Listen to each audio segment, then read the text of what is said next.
శుభకార్యాలకు పూజార్ల కోసం వెతుకుతున్నారా? ఇక నుండి అవసరం లేదు. పూజారీస్.com లో అతి తక్కువ ధరలకే పూజార్లను ముందే బుక్ చేసుకోండి. వెంటనే కాల్ చేయండి.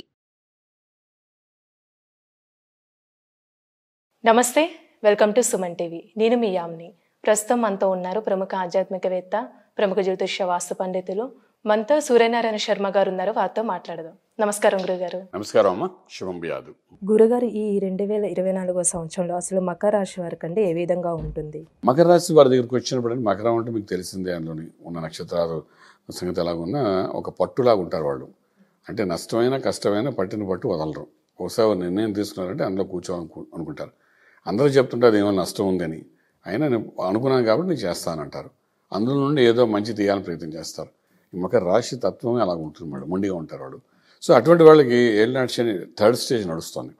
నెత్తి మీద పక్కకి శనీశ్వరుడు వెళ్ళాడు, కుటుంబ స్థానంలో ఉన్నాడు. కుటుంబ పరంగా కొన్ని ఇబ్బందులు, వాక్ పరంగా కొన్ని ఇబ్బందులు, అలాగే ధనపరంగా కొన్ని ఇబ్బందులు 50-50గా. అలాగే మనకు చదివే ఉద్యోగ రీత్యా కూడా కొంత ఇబ్బంది, చిన్న చిన్నవన్నీ తీసుకొని వస్తాడు. అలాగే తృతీయంలో రాహు ఉన్నాడు. రాహు ఏం చెప్తాడంటే ధైర్యంగా ఒక అడుగు ముందుకే నేను ఉన్నాను కదా అని చెప్పి ధైర్య సాహస లక్ష్మి అంటాడు వాడు. సో 2nd హౌస్లోనే కన్ఫ్యూజన్ ఉంటాడు వీళ్ళు. 3rd హౌస్ వస్తే ధైర్యంగా అడుగు వేయాలనుకుంటారు. అడుగు వేయనీయకుండా శనీశ్వరుడు ముందు ఆపుతుంటాడు. అలాగే చతుర్థంలో మనకు గురుడు ఉన్నాడు. చతుర్థ అర్ధాష్టమి గురుడు, వాడు మనకు ఏమాత్రం రూపాయి కూడా సహకరించడు. సో గురుబలం అనేది వీళ్ళకి ఉండదు, ఇప్పుడు ఫస్ట్ హాఫ్లో ఉండదు. అలాగే వాళ్ళకి ఏంటంటే భాగ్యంలో కేతు ఉన్నాడు. భాగ్యము అదృష్టం ఇచ్చే చోట కేతు ఉన్నాడు. కేతు కొంత రాహు కంటే బెటర్, అదృష్టం ఇచ్చే చోట ఉన్నాడు. కాబట్టి వీళ్ళు గణపతి ఆరాధన చేస్తే కొంత లక్ ఫేవరింగ్ జరగడానికి అవకాశం ఉంటుందన్నమాట వీళ్ళకి. ఓకే. అలాగే లాభస్థానంలో ప్రస్తుతానికి జనవరి 1st చూస్తే బుధుడు ప్లస్ శుక్రుడు ఉన్నాడు. అలాగే ఖర్చు పెట్టే స్థలంలో చూస్తే 3 గ్రహాలకు వచ్చినాయి, 2 గ్రహాలు. 1 రవి, 2 కుజుడు, 2 అగ్నితత్వం గ్రహాలు. అంటే సంవత్సరం ఆరంభంలోనే విపరీతమైన ఖర్చు కనబడుతుంది వీళ్ళకి. ఆరంభం అంటే ఫస్ట్ 1 మంత్లోనే దేని ఖర్చు పెడతో తెలియదు. ముందు శని, వెనకాల రవి ఉన్నారు. ముందు చూస్తే నుయ్య, వెనక చూస్తే గొయ్యలాగా ఉండేది వాళ్ళకి పరిస్థితి, ఎవరు మకరం వాళ్ళకి. సో అది అప్పటికప్పుడు ఖర్చు పెట్టాలనిపిస్తుంది. తర్వాత ఎందుకు ఖర్చు పెట్టానా ఓ ఫీలింగ్ వస్తుంది. మొత్తానికి ఖర్చు అయిపోతుంది వాళ్ళకి. వాళ్ళ ద్వారా ఖర్చు అవుతుంది, లేదా వాళ్ళ అమ్మా నాన్నగారి ద్వారా ఖర్చు పెట్టిస్తారు వాళ్ళు. ఏదో రకం ఖర్చు అకౌంట్ మాత్రం వాళ్ళ అకౌంట్లో పడుతుంది.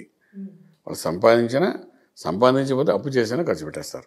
ఎందుకంటే 12లోని ఈ 2 గ్రహాలు ఏమిటంటే అగ్నితో కూడింది కాబట్టి అప్పటికప్పుడు అవసరం అనిపిస్తుంది, నెక్స్ట్ డే మార్నింగ్ వేస్ట్ అనిపిస్తుంది. అలాగే వెళ్తున్నమాట ఖర్చు.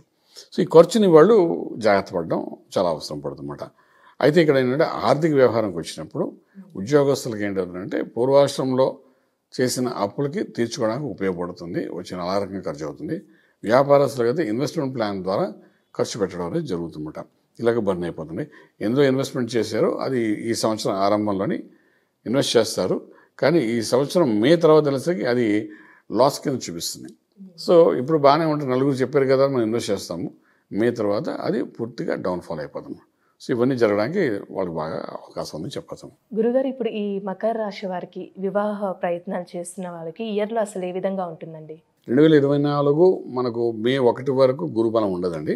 సో మే 1 తర్వాత వృషభంలోకి ఎప్పుడైతే గురుడు ప్రవేశిస్తాడో ఇంకా అక్కడ నుండి వివాహ ప్రయత్నాలకి బాగుంటుంది, ఉపనయన సంస్కారాలు బాగుంటాయి, అలాగే గృహప్రవేశాలు బాగుంటాయి, శంకుస్థాపన బాగుంటాయి, అలాగే భూమి పూజలు చేసుకోవచ్చు, శుభవార్తలు వింటారు. అన్ని రకాలుగా పాజిటివ్ ఎనర్జీ మే 1 నుండి మొదలవుతుంది వీళ్ళకి. మే 1 నుండి ఏదైతే మొదలవుతుందో అది ఇయర్ ఎండింగ్ వరకు ఉంటుంది వాళ్ళకి. సో భయపడక. సో ఏదో ఫస్ట్ హాఫ్లో వివాహ వ్యవస్థ కోసం చేసే ప్రయత్నాలు కొంచెం కంట్రోల్ చేసుకోగలిగితే మీకు సెకండ్ హాఫ్లో చాలా బాగుంటుంది చెప్పచ్చు మేడం. అసలు ఆరోగ్యం పరంగా ఈ రాశి వారికి ఇయర్ మొత్తం అసలు ఏ విధంగా ఉంటుందండి? ఆరోగ్యం అనేసి 6వ స్థానం చూస్తామండి. ఇక్కడ 6వ స్థానం ఇంకా అధిపతి బుధుడు ఉన్నామట.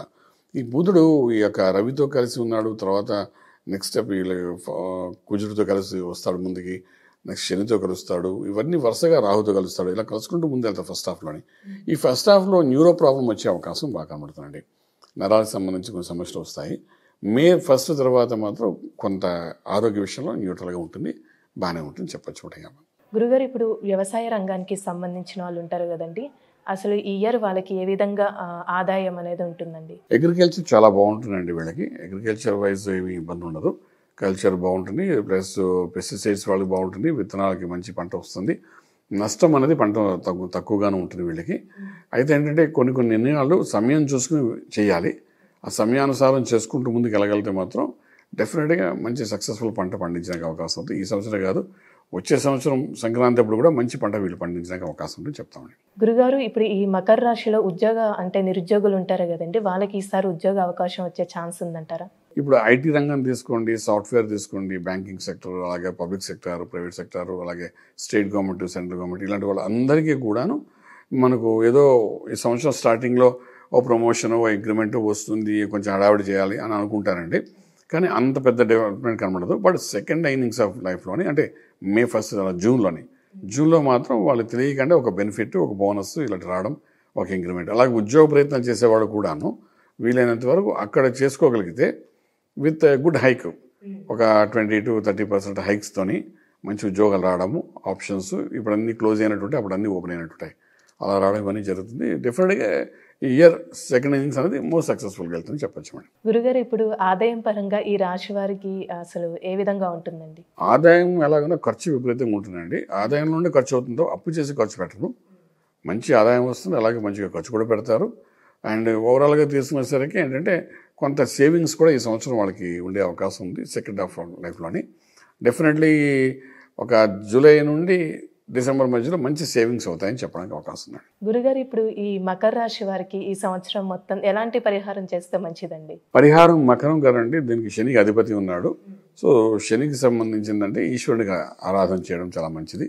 సో ఈశ్వరుడికి ఆరాధన అంటే అభిషేకం చాలా సక్సెస్ఫుల్గా తీసుకెళ్తుంది కాబట్టి పంచశుక్తాలతో చక్కగా అభిషేకం చేయడము, అలాగే శ్రీచక్రార్చన చేయడము, లేదంటే సుబ్రహ్మణ్యేశ్వర స్వామి యొక్క అర్చన చేయడము, అభిషేకం చేయడం, ఇలా ఏదైనా ఒక అభిషేకం చేసుకుంటూ ముందుకు వెళ్ళడానికి ప్రయత్నం చేయగలిగితే డెఫినెట్గా సక్సెస్ ఉంటుందని చెప్తామండి.